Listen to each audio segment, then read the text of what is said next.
Okay, we're on Keilim, Perek Kaf Daled, Mishnah Yud Zayin, 17th and last Mishnah in the almost endless chapter of Perek 24, 24th chapter of Masechet Keilim. The last of the threes. Shalosh kupoten. There are three types of kupas, like a basket. Okay. Mehuha shetilaya al habriya. So we know briya is from healthy. So you have a good basket, and you have what's called a mehuha. Balui, it's messed up, it's all worn out. So tilaya, you hung it, meaning you connect it. So you have a bad basket, you're not going to throw it away. You're gonna attach it to a good basket because it'll strengthen it. So if you attach a bad basket with a good basket, inside or outside, it's not clear, it doesn't really matter. Holchin achar briya. Then you follow the healthy basket, meaning if the healthy basket is tameh, then the bad basket is also tameh. That's what the Bartuner says. Danino takidin habriya. So there it becomes like one basket, and if the healthy is good, then good. Im tme'ah tme'ah, v'im tahora tahora. Okay, but ktana al gedola. If you connect a small one with a big one, hochin achar gedola. And also, it's not clear which one is inside and outside. It doesn't seem to matter. It follows the tuma and tahara of the big one. Hayu shavot. If they're equal, hochin achar pinimit. Then the inner basket is the one. If you took two baskets, you wanted to strengthen them. You're carrying apples or whatever. You take these baskets, you stick one inside the other. Very common. Then you go follow the pinimit, the inner basket. Okay, so Rabbi Shimon, this is Rabbi Shimon. So the Kahati explains that Rabbi Shimon is trying to sort of illustrate what's going on.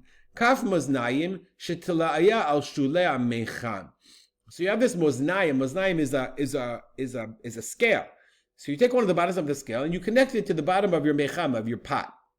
Mi bifnim. So look at the Bartuner for a second. Okay. So Bartuner says, Lifarushe milta de Tanakama kati. The Rabbi Shimon is coming to explain the Tanakama. Ubekaf moznaim shel matachot tme'ah. Now the kaf moznaim is tamei. Okay. So now, im tla'a betachtita mecham bifnim. If you put on the inside of the mecham, tamei mecham. Vim tla'a bibachutz tahor mecham. So let's see it again in the Mishnah. So you have this kaf moznaim. Look at that. We'll read it and then we'll see it in Rapozin. You have this the bottom of the scale. You put it on the outside of you connect it to the shulei, the bottom of the mecham. If you put the tamei, it's like a plate inside, then the whole thing is tamei. Tamei. But if you put it on the outside, tahor. Let's look at Rapozin. So he says here, you have this kaf moznaim, right? You have your mecham. The mecham is getting weak on the bottom. Okay, and you need some reinforcement. So if you put it bifnim, you see here it's on the inside, then the whole thing, the kaf moznaim is tamei. But if you put it on the outside, then it's not essential part of the mecham, and therefore the mecham is tahor. Let's go back to the Mishnah.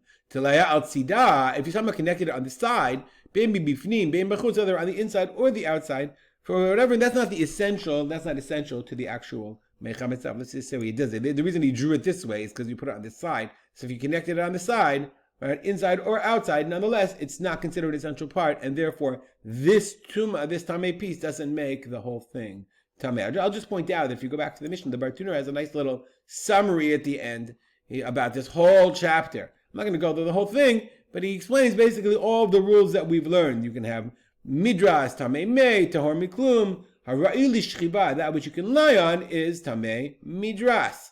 Okay, except for klecheres, it never becomes tamei midras. If you're interested, it's worthwhile if you have a Bartunura to go through. He just really clearly outlines many of the rules that we already know. It's a good review to understand the rules of Tuma and Tahara, Masechet Keilim of this chapter. Let's stop here. Dedicate our learning. Oh, too big. The memory of my father, Rav Simcha ben Yitzchak Kalman. Make it a great day.